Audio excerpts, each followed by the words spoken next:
I think we're setting up for live, so we may be live All right. right now. So stop that cussing, for Pete's sake. I'm not cussing. That's not what I heard. All right, let me get back to Zoom. You're from everybody. Okay. Oh my gosh, Jayne's here. We'll tell you in a minute why she's late. Okay, Jayne, we're letting you in. Okay, I got to turn off my phone now. I had to leave it on. This is really, we're so professional here. I had my phone on because Jayne was having computer trouble. Jayne, okay, let's see you. Go on your video. I'm getting there. Hang on, just hang on. Don't yell at us. Oh, Jayne, while you're coming on, this is hysterical. The reason Christina was so late getting on is she was wearing the same thing I was. She changed her clothes. It was a sweater, but it was the same. So I saw it at 10 minutes till. I go running downstairs, ripping off my shirt. Scott's like, "What are you doing?" Well, I was sitting here calm as could be because I didn't have to fuss with any of this. And then, whammo, the damn machine wouldn't work, and I had to go get Frank. And then it was like, ah. Yeah, that was stressful. Well, here's the other thing that I find very stressful. We call this, hi everybody, I'm here with Christina Dodd and Jayne Ann Krentz, but first. Oh, so yeah, we're live. I didn't know we were live. All right. Oh, yeah, we're alive. Good to know. You asked, you said, damn. You said, damn. Anyway, so we called this wine and cheese, except it looked now like I really need the wine now, and I got the whole bottle right here. Well, I decided we should, I don't know where our heads were. It's way too early for that. So for me, it's water and more water. Here's my cheese. That is all right, everybody. It's been stressful. So I was just doing a phoner with two really wonderful radio women in Minneapolis, Lori and Juliet, and they're huge fans of romance and suspense. And before I got off, I managed to get a promotion in about us doing this right now. So hi, Minneapolis. We're so glad you're with us today. You're good. You're really good. Don't swear anymore. Oh, yeah. They think, Jayne Krentz, they think you're so sweet. Yeah, they know. So I'm going to begin here by introducing, I'll start with Christina Dodd. Christina has been, okay, you have a 26-year career. I'm 30. Okay, update your damn website, okay? I don't even heard the word. I heard that word again. This is the second time. And you have written a zillion books. And the thing about you, Christina, not only have you won lots of awards, but you've written historical romance for a long time, contemporary romance, suspense, paranormal. You're a little bit of a literary slut. Yes, I am. I like to write what I like to write, and luckily people like it. So and we are going to be I think you should be saying that with Jayne Ann Krentz, Amanda Quick, and Jane Castle here. I know. Well, we're going to talk about her split personality in a minute, but we're also going to be talking in a minute about Christina's new book, Wrong Alibi, which is coming out on December 29th. So we'll talk about that in a minute. And then there's my friend Jayne Krentz. And Jayne, I don't even want to talk about your identities and your schizo personality. You also know her as Amanda Quick and Jane Castle. I'm kind of jealous about all those names that she gets to write under. And your new book, All the Colors of the Night, is coming out on January 5th, right? Yep, that's me. And January 5th. This is the second in your Fog Lake trilogy. Yes, I limited it to, oh, thank you, Christina. I forgot to bring the show. I think it's hopeless today. This is the first in this trilogy. Yeah. Yeah, mine's over there. Well, I'd be nowhere without my friends. Promotion may not be my strong point. We tell you that all the time. Anyhow, this is a trilogy because every time I start a series, I never seem to quite end it, and people get mad at me because they say I didn't end the series. So I thought, well, by golly, I am going to finish this sucker, and therefore I limited it to a trilogy. So book 2 is coming out in January. Let me ask you first, Jayne. You sort of write what I think of as light paranormal, which I really like. I mean, we don't have space aliens flying around and things like that, but No vampires either. No vampires. You have many of your heroes and heroines sort of have extrasensory perception, and it gets them into trouble. What attracted you to do this Fog Lake series? What was it about it that you were particularly drawn to? Well, there's a long history of the United States, CIA in particular, doing a lot of secret paranormal research in the 50s and 60s. And it went all the way actually to the 70s before they finally cut the funding. Lord only knows how much taxpayer money went into this, because the head of the CIA at that point really, really believed in this. And they were also terrified that the Russians were going to get ahead of us on this. They took this stuff seriously. And so there were lots of secret projects. So I just added on a new secret project and then had it shut down for strange reasons. Ooh. The secrets are supposedly buried. And now the secrets are coming out of the grave, as they say. Do we know anything about what they did or didn't unearth during all those projects? Yeah, the big focus was actually, since it was the CIA, the big focus was on spying. They were looking for what they called people who could do remote viewing, which is a piece of information here, and then somehow they could see around the world what was happening to that person or something. It was basically that everything you see in Ghostbusters, you know, with the turning over the cards and there's an X on one card, and is there a brown spot or a white spot on this card? You know, it was basically that crap. And they spent, another bad word. I had a hard day today. I told all of you that this was going to be, I got to interrupt you 1 second, Jayne. Christina and Jayne and I Zoom a lot. And so it's really easy for us to forget that we're not having a private Zoom. Go ahead. Yeah, so the bottom line is, there were actually major universities involved. Duke University had a whole laboratory since the 1930s that went all the way to, when I worked there, I used to drive by, see the sign on the side of the road. Yeah. I thought, really? Stanford got involved with it. Related stuff has been heavily researched. A lot of dream research has gone on. And right? We're talking the government. So who knows how many buried projects are out there. Oh. Anyhow, so I just drew on that. That was where I got the. That was a great idea. Christina, in Wrong Alibi. So I forget, this is connected, right?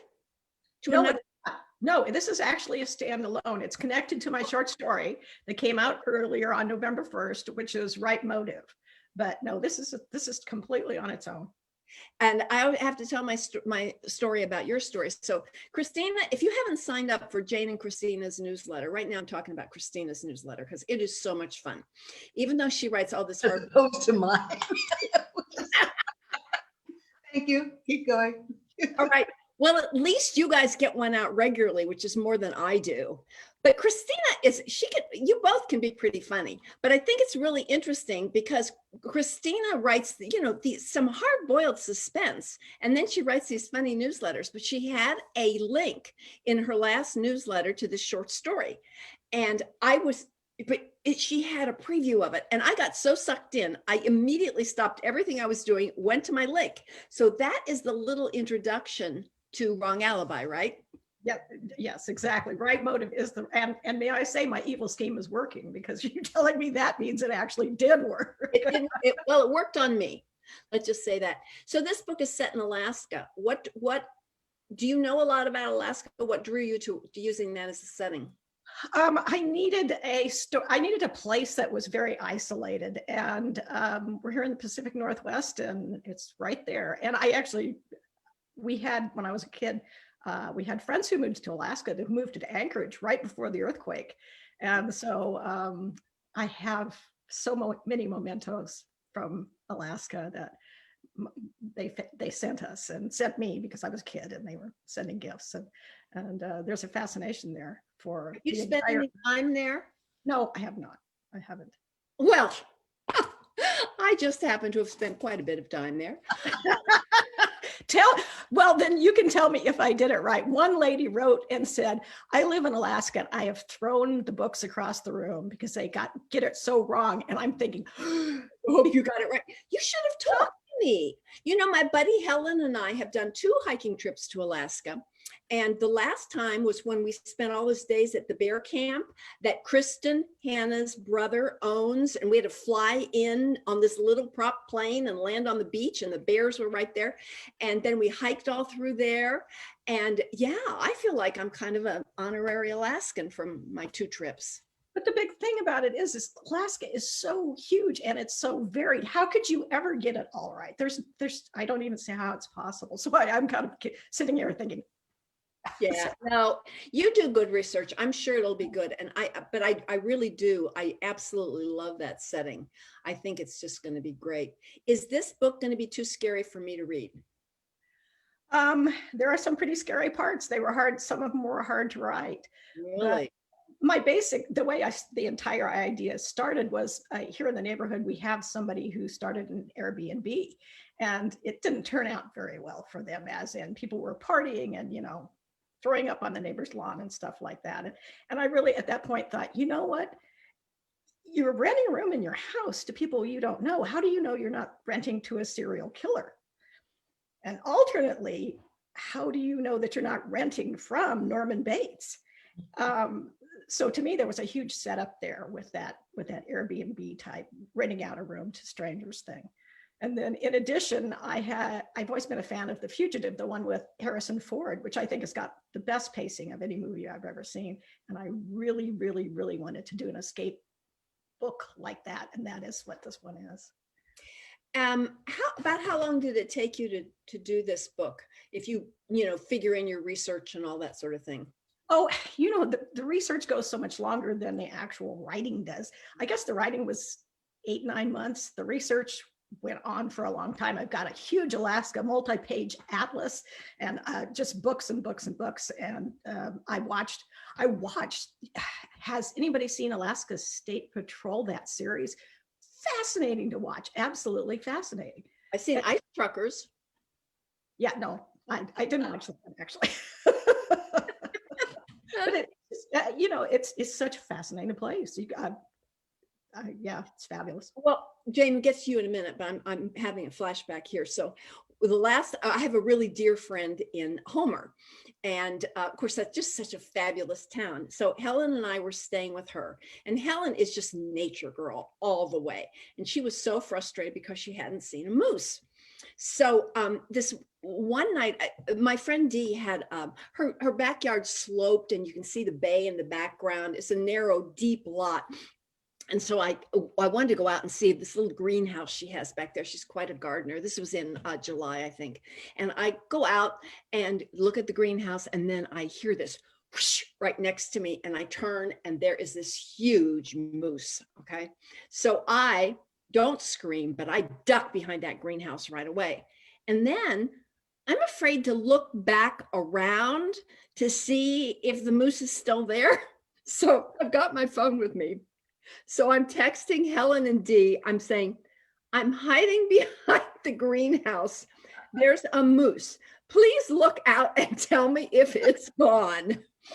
And so they came out and rescued me. And then Helen was so mad because this is all she wanted to do. And the moose was gone, and I got to see it. That's my last story. Sorry, they're big, aren't they? They're just big. Really They're more big. dangerous. When the research popped up, they're more dangerous than bear. Yeah, they really are. One time, this is just making me think, I've got to have Dee on. I'm going to do a Facebook Live with her one time, because she wasn't a homesteader, but pretty close. And she has some great stories there. But back to you guys. So what is the story? You're doing some kind of an event in Scottsdale. What's that all about with Poison Pen? We were going to do some kind of event in Scottsdale. That was the plan. That's always the plan. And we were very excited about it because the store that we sign at is the Poison Pen, and it's just a fabulous store. You've been there. We've all been there at some point or another. Yeah. And it's very friendly. It does excellent mail order. It's just a really great store. And then the whole virus thing hit. So we, working with the store, tried to put together a plan so that we could still sign books for people who order through that store. This is Jayne and Christina, because their books are coming out close together. Yeah, right. Christina's comes out, what, December 29th? Yes, December 29th. Yeah, Yours, and mine is Your and mine January is February 5th. So they were scheduling us at the same time. So we hit upon this brilliant scheme of doing the signings live on Facebook. You know, buy the book through the Poison Pen website. When I share this, I'll put up the link to the Poison Pen website so you can click on that, and the links to our books. If you buy the book through them, they will have it shipped to us. We'll sign it live, and you can watch us sign your book and talk to us while we sign your book, and then we'll ship it back to them, and they will mail it out to you on the delivery date. It's and they really do a good job with mail orders. They do great. They do international orders. There's a thing to remember. If you're an international reader, we're glad to sign a book for you, and they will get it to you. Because a lot of stores they just can't handle those international orders. So that's really, really great. You know, just a sidebar, this has got to cost them a fortune, because they are handling all this mailing. They're mailing them to you and then mailing them out to the back, and then you mail them back to the store, and then they're mailing them out to the readers. So good for them. That's independent bookstores going above and beyond. They do. They go above and beyond, and they've always been just delightful. If we ever get to do another signing there, one of the highlights is the cookies. They do cookies? One of the booksellers is a very skillful baker. Oh, nice. Oh my, it's just, the entire event, they handle it all so well, and it's just so charming. And they always do the interview, which there will be an interview with us on January 16th as a Zoom event for on their website and or on their Facebook page. And it's just, everything about it is so well taken care of. They really, really know what they're doing. So, but there is a bit of a time factor here. Yes. Because of, naturally, this is happening around Christmas, and that means shipping is an issue. Yeah. So if you want a signed book, please order quickly, like within the next couple of days. Yeah, like now. They're going to have to put their orders in and then arrange for shipping and all that. So there's a real time crunch. If you're interested, get the order in. And as I said, when we post these later out, we can put the links to the store. And although it's easy enough to find online, if you just Google the Poison Pen Scottsdale, it'll come right up. Right. Assistant Sharon may be on right now. She is, knowing her, she's probably already posted a link on my page. So the way this works is they're going to interview you guys, and then you're going to sign books and talk to readers at the same time. No. It's even you're confused. Yes. Okay. I am eating my cheese stick.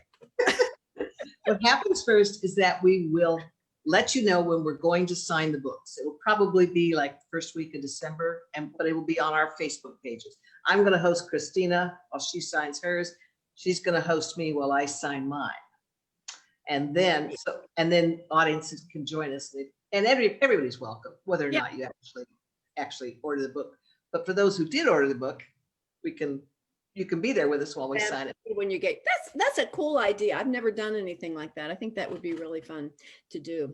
So that's with Poison Pen Bookstore, and you can find all the links. So I'm thinking about the fact that all of us are friends. And so today, when I was thinking about us talking, I was thinking about how important over the centuries it's been for writers to connect with each other.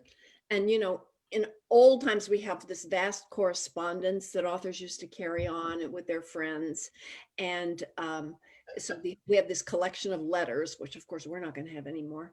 And then I remember when I started my career, it was phone calls. We'd be on the phone for a long time. Christina, I didn't know you then, but I did know Jayne, and we'd be on the phone.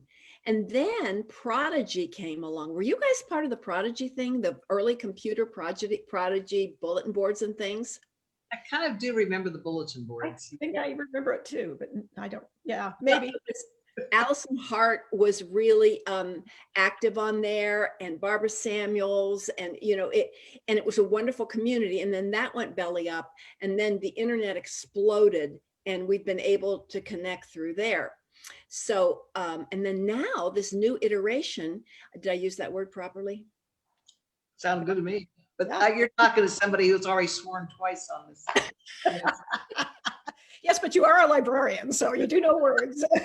But this new thing is these Zooms we've been able to do. Thank heavens. I think I know, I mean, from my viewpoint, why these connections with other writers are so important. I think a lot of times readers think that we're going to be competing with each other, which you do find with some literary writers. I don't want to just say all of them, but the literary writers seem to have more issues than that. And we don't, and readers are always surprised about that. So why do you think, from your viewpoint, these connections are so important? Because we're females. I was looking for a little more depth than that. Do you mind? I do have. There's your depth. I got more depth here. Yeah. My golly, I have more depth. Let me go. You do it. I think people in every profession need to communicate with others in the same profession. I was talking to a doctor last night, and she's got a huge worldwide set of other, well, female doctors, I will admit, but they've all got that connection of being in medicine. And cops talk to cops, and doctors talk to doctors, and teachers talk to teachers. Nobody else ever really understands the profession as intimately as somebody else who's engaged in it. And therefore, it's hard to whine to outsiders, and everybody needs to whine. Yeah, yeah. But I would just like to point out that I think as a group, writers do a better job of whining, a more spectacular job of whining than just any group I have ever encountered. We are more articulate. We use bigger words. And those of you out there, the things we generally whine about are, we can't think where our plots are going. We've written ourselves into a corner. That is one of our biggest whines. But here's an inside story on Jayne Krentz. Jayne, pre-COVID, Jayne and her husband traveled a lot, and they were doing these amazing cruises, but sometimes these cruises left them at sea for many days. And Jayne had this experience of not being able to pick up the phone. And that got to be unsettling for you, didn't it? Yeah. I really needed to talk to you or somebody about the book at hand. And a phone call at sea is a big deal. It's expensive, and yeah, you're very aware of, I mean, you could easily run up $100 bills of hundreds of dollars at sea on the kind of phone calls we're used to. And it wasn't something I could get online, but it wasn't something I could really explain online. Yeah. But I called. You need touch base. You did. You called. I had to talk Frank into it and explain to him that it was a really important business call. I got a call, Susan, and then you hung up on me, not once but twice. And on the third call, because you didn't recognize the number, and then I forgot about that. And then I'm yelling, "Don't hang up! Don't hang up! Don't hang up!" Babe me, babe me. I find that, of course, I do a lot of panic writing. I think you guys are more mentally well balanced than I am. When I write myself into a corner, I feel like the career is over, and I just need those touchstones to talk to you guys and to have you say, "Oh, for God's sake, forget about it. You're fine," or to brainstorm an idea. I think that's really important. Well, the advice you gave me that day, I remember, which was stop second guessing yourself. You want this paranormal element in the books, put the paranormal element in the books. Yeah. And that's basically, I think, what we do for each other is just follow your instincts here. Don't second guess yourself. Yeah, I think that's important because we do sometimes not trust ourselves. So I'm thinking, oh, the other thing I wanted to talk about is the fact that I think in genre fiction, there is this sense of, one of the reasons we tend to support each other is there is this sense of, a high tide floats all ships, that people buy your book and then they're going to buy my book and they're going to buy Christina's book. And because none of us can satisfy by ourselves the appetites of all of our readers. And it's really fun being able to recommend other readers, other books and other authors that you've enjoyed. So you did the medical people last night, right? Your cousin who's a doctor and another woman who was a doctor. And they can find that on your Facebook page, Jayne? Right. It'll be under on this right up just below where we're going to post this. Kimberly Martin and Mike Krentz. Good. And Mike writes medical thrillers and Kimberly writes an interesting medical setting. She is a doctor, but her books, the themes in her books are the friendships, the relationships. She loves to explore the friendships because she finds that one of the most interesting. They're not your family, they're not strangers. They're this other category of people that we all have in our lives, and that's her core story is exploring that. And she does that against the medical world. And with Mike, it's more Mike Krentz does. The name of his book is Dead Already, and he's an ER physician, and there's a murder that comes into the ER, but it looks like natural causes, and that sets off the storyline. Yeah, I like, remember all those old Robin Cook books where he would do those the medical thrillers. So Christina, I want to talk to you a little bit about process. So you told us a little bit about what the inspiration was for this book. Yes, ma'am. Please, I want to say I am reading the same book you are. You didn't ask me that question. And it's by Megan Krentz. It's an advanced reading copy, and it's called A Splendid Ruin. And this is just a fascinating book. It's, hey, good girl. I wish I'd brought mine. Yes. Mine's in the other room. It is so good. And it's coming out. I'm going to be talking to Megan. I think it's coming out in January. It's coming out December 29th. Oh, same day as you are. Yes, absolutely. Yes, that's why I really wanted to read it, because plus it's the San Francisco earthquake, and it's just fascinating to me. Anybody who knows what I've written knows I love earthquakes. Yeah. And this is just really done. And it has a really brilliant Gothic twist. I was just getting ready to say that, the whole Gothic thing. We're going to be talking about that book a lot. But Christina, I want to talk to you. So this book, when you were working with Wrong Alibi, you got this idea and the concept and worked from there. Is that what usually happens? Do you have a premise? Do you start with character? Where does it start, or does it vary with every book?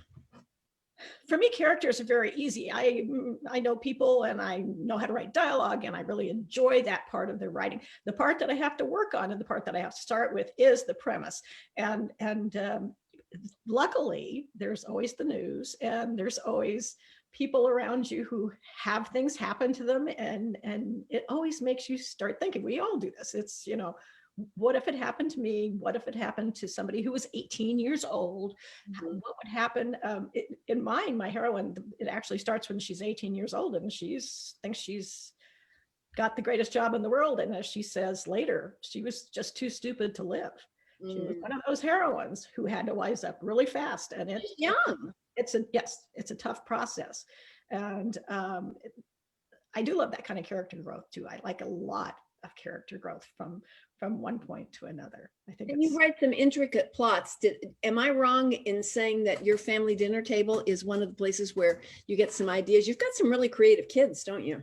Yes. I have my children's from the time they were like 8 years old. I'd say, I don't know what to do here. And they would, sit there and brainstorm with me, because of course we read through them a lot. They understood story. They knew what it was. And my husband has come up with more than one plot for me. So yeah, that's really cool. Matter of fact, when next time I write myself in a corner, if you're still seeing your family, I'm throwing it at your family. We'll put you on the table. Yeah. Like my son-in-law, the first time, was just sitting there like, if you didn't grow up with it, there's a good chance you're kind of surprised by the when you're sitting there figuring out how to murder somebody or how somebody died. But yeah. But, that's it. I've also sat in restaurants with authors and discussed how we were to kill somebody, and the waiter's going, oh yeah. That is fun. Jayne, do you start with premise, character, Where do you think you start? I'm always looking for the plot point that I'm going to spin everything out of. So I guess that's what I need first, is that my characters are kind of my characters, and they don't really change a lot from book to book, because they are my idea of a hero and my idea of a heroine. And so their problems and issues change, but the core character is what the core character is going to be. And that's my kind of character. So then I'm looking for a situation that puts them in a different spot, right. Something unusual and then I just start asking questions like, well, what could possibly go wrong? Jayne's favorite question: what could possibly go wrong? The line I just wrote today, I realized is the opening of the book, is she was thinking about getting a cat. And then I had to realize, why would she suddenly want a cat? And I know it sounds bland, but we're talking murder. We're talking anything happens. Explosions. Things happen when you go after a cat. Yeah. And then under your Amanda Quick Twisted Personality, you decided to explore this whole world of the 1930s, which has been so much fun. Readers are really loving this series. So am I. It's been a nice change for me. It's a whole new landscape and what that does is give me a whole new set for plots, all kinds of new plots. Yeah, that's been cool. So for anybody who's wondering where I start, it's all over the place. I wrote Fancy Pants because I like the title. That's the only time I start a book from a title. Sometimes I have a premise. With the Chicago Stars book, it was like, what would happen if a woman who knew nothing about football inherited an NFL team? And sometimes it's character, like a character will hook me in. And that's my least favorite place to start. It's so much easier if you start with a premise. Matter of fact, I've been whining to you guys, my next book, When Stars Collide, is all done. So I'm trying to do the book after that. And I think I told you I've already written 2 false starts. I'm on my 3rd start for this book because with the 1 and 2, I didn't have a premise. Finally, I do. It's tough when you're just kind of, trying to feel your way around. So Stars Collide, how did you come up with those? I haven't read the book yet, but I'm really looking forward to it. And I know that one's an opera singer. Yes. Yeah, she's a diva. And what's the most ridiculous person for a diva to be associated with? How about a football player with the Chicago Stars? That was a book that I laughed the entire time I was writing it. It wasn't a horribly traumatic book for me to write. When I wrote Dance Away With Me, that was grittier, and that was more, oh, thank you. I might have like 13 copies behind my head too. That was such an emotional roller coaster for that book, and readers have really, really enjoyed that. But that one was kind of an angstier write. So Christina, what do you think is the most difficult part about writing for you? Or does it change, or is there one thing that is just always difficult, or is it just joy every minute? Oh yeah, joy every minute. That's the thing people really don't realize. You go into it because you have an aptitude for it, which is the way most jobs should be. Mm-hmm. But it is a job. You have to sit down. You have to do it every day. You have to have a certain amount of self-discipline. And I'm not as self-disciplined as some people we could name. And Susan Mallory. Oh God. Our house is in Mallory. We love her, but oh wow, is she disciplined? Susan Mallory stories I can do. She moved to Houston when I lived in Houston about 25 years ago. So that's how long we've known each other. And during that time, I wrote so much because we were on the phone all the time, and we were going to lunch I would call her and say, let's go to lunch. And she'd be like, because it would interrupt her work day, but she'd go ahead and go. It was like being dragged along behind a jet plane. I could write so much because it was like she was writing 20 pages a day. So I was writing 12 pages a day, and I was really producing. She is something else. Yeah. Oh, yeah. And then when we're talking about that whole group, Mary Kay Andrews, Kristen Harmel, Mary Alice Monroe, they do their sprints every morning. They have to write, I don't remember, it's 45 minutes, but they have to do a sprint with no interruption. And then they have to check in with each other that they've done it. So anyway, but that gets my original question, and is, what do you think is the hardest part of writing for you, Christina? Yeah, it truly is. It's the self-discipline. It's sitting, there's so much to do that is actually business in this. And you can fool yourself into saying that the social media and answering all the business emails and stuff is working. And it's not. That's not what we're here for. Nobody cares whether we do all of that. It's sitting down and writing the book every day. Jayne is the person to talk to here about self-discipline, because she has it in spades. Yeah, she does. Not like you're describing. That's I tend to be a morning writer simply because I'm a high energy person in the morning. And so if I don't write in the morning, it's not going to get done. Yeah. And I kind of learned enough about myself over the years to know that I need to work in the mornings, because after lunch, I'll be doing anything but, probably. I'm exactly the same way. So what do you think is the most difficult part of writing for you, of the whole process? For me? Mm-hmm. Jayne, sorry. The beginning and the middle and the end. All of you who are looking for writing advice out there, it's hard. It's hard for all of us. I think when you're starting out writing, you think you're the only one. It's so difficult and it's so tough. I mean, we've been writing for 20, 30 years and we're still whining about it. I did learn one interesting secret from Christina that has been a godsend for me. And that is, when you're stuck, go write the ending. Yes. Yeah. I can't do that. This is my 59th book. When I start a book, I always sit there and I think, I'm a fake. I don't know what I'm doing. How has anybody ever read a book by me? I'm never going to be able to finish this book. I do it every time. And it's the phony syndrome. And I don't know that everybody has it, but I certainly do. And the imposter syndrome, for sure. You put one word in front of another, and sooner or later you got a book. And the thing is, you can only tell your husband that so many times, and they're just like, they're over it. They don't want to hear it anymore. But you can tell your girlfriends; they'll understand. Yeah, we get it. Understand. That's the whining thing. I think it's important. One of the biggest problems with writing, and this is true of literary writers, but it's really true of genre writers, is that in a sense, you are writing your core story. You're going to be exploring it all your life, and you have to find a new way to explore it with every book. Every book is different. No two get written the same way, because you're doing something different with that core story.